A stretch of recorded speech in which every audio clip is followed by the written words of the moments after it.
Today's topic is ratio. हमने in fraction को किस तरह रेशियो फॉर्म में जो है वो सॉल्व करना है, हम आज ये करेंगे काम। सबसे पहले रेशियो फॉर्म में कन्वर्ट करने के लिए ये होता है कि जो डिनोमिनेटर्स होते हैं, जैसे यहाँ पर डिनोमिनेटर्स है 4, 6 एंड 8, इन तीनों का हमने यहाँ पर एलसीएम लेना है। इसको हम एलसीएम मेथड से सॉल्व करेंगे। क्योंकि बीच में रेशियो है तो हमने रेशियो को भी जो है वो डिस्टर्ब नहीं करना और हमने अपना सोल्यूशन भी कर लेना है। तो सबसे पहले हम यहाँ पर रफ़ में इसका एलसीएम ले लेंगे 4, 6 और 8 का। 4, 6 और 8 का एलसीएम लेंगे तो ये जाएंगे 2 के टेबल पर। 2 2 ज़ा 4, 2 3 ज़ा 6 एंड 2 4 ज़ा 8। एंड देन हम इसके ऊपर लेंगे एलसीएम 2 1 ज़ा 2, 3 एंड 2 2 ज़ा 4। उसके बाद आएगा 2 1 ज़ा 2 एंड देन आएगा इसके अंदर 3 1 ज़ा 3। तो हमारे पास इसका एलसीएम निकल आएगा और एलसीएम में हमारे पास क्या फैक्टर आए हैं 3 2 2 2। तो हम इसको मल्टीप्लाई करेंगे, इसको मल्टीप्लाई करके हमारे पास आंसर आएगा 24, इन चारों को मल्टीप्लाई करके। अब हम यहाँ पर स्टेटमेंट लिखेंगे multiply by the LCM, multiply by the LCM यहाँ पर हमने मेंशन करा। और उसके बाद हम यहाँ पर तो 24 हमारा एलसीएम आया है। तो अब हम इन तीनों वैल्यूज़ को मल्टीप्लाई करेंगे 24 के साथ सेपरेटली हर एक वैल्यू को 24 के साथ मल्टीप्लाई करेंगे। 1/4 मल्टीप्लाई 24 लिखेंगे। इसके बाद रेशियो 1/6 मल्टीप्लाई 24। उसके बाद लिखेंगे हम रेशियो 1/8 मल्टीप्लाई 24। ये हमने लिख लिया। अब हम इसकी कटिंग करेंगे। कटिंग किस तरह करेंगे कि 4 1 ज़ा 4 होता है और 4 6 ज़ा 24, इसकी कटिंग की।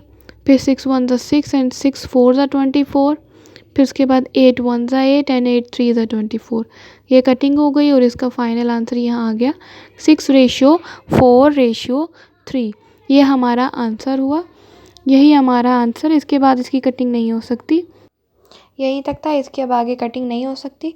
तो यही हमारा सोल्यूशन है। ये एक दफ़ा इसका ओवरव्यू है कि इसको हमने किस तरह सॉल्व करना है रेशियो फॉर्म को हमने। अब हम इसकी नेक्स्ट एग्जांपल देखेंगे कि हमारे पास अगर पॉइंट्स में डेसिमल्स में आ जाए तो हमने उसको किस तरह सॉल्व करना है। उसको सॉल्व करने के लिए हमारे पास सबसे फर्स्ट स्टेप ये होता है कि हमने इसका पॉइंट ख़त्म करना होता है। अब वो पॉइंट किस तरह ख़त्म करना है, वो इस तरह करना है कि यहाँ पर 2 लिखना है आपने, ये 0 पॉइंट नहीं लिखना, और पॉइंट की जगह नीचे 1 डाल देना है। और पॉइंट के बाद जितनी भी वैल्यूज़ हैं उतने 0 डालने होते हैं। तो पॉइंट के बाद यहाँ पर सिर्फ एक ही वैल्यू है तो हमने यहाँ पर एक ही 0 डालना है। इसी तरह हम तीनों के पॉइंट होती है तो यहाँ पर 2 0 लगते हैं, लेकिन अभी पॉइंट के बाद जो है यहाँ पर 10 आ जाएगा और 0.4 की जगह भी हमने इसकी पॉइंट को ख़त्म करके यहाँ पर भी 10 आ जाएगा नीचे। और फिर रेशियो डालेंगे और 0.6 की जगह 6 लिखेंगे और नीचे 10 डालेंगे कि हमने इसका पॉइंट जो है वो ख़त्म कर दिया। अब हमारा नेक्स्ट स्टेप बिल्कुल सेम जो हमने लास्ट वाला क्वेश्चन किया कि हमारे पास अगर फ्रैक्शन फॉर्म में रेशियो आ जाए तो हमने किस तरह उसको सॉल्व करना होता है। तो हमने उसको एलसीएम लेकर सॉल्व करना होता है।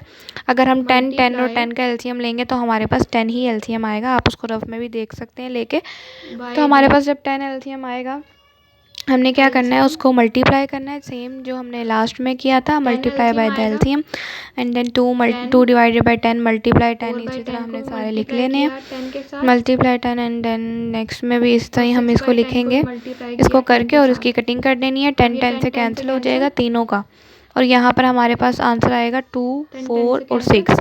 यहाँ पर आया 2 4 और 6 जो आ रहा है वो अब हम लिखेंगे और यहाँ पर एक दोबारा इसकी कटिंग हो रही है वो हम 2 के टेबल पे लिखेंगे। तो ये है तो यहाँ पर आप मेंशन कर दो कि हम डिवाइडेड बाय 2 कर रहे हैं, इसकी 2 पे कटिंग कर रहे हैं।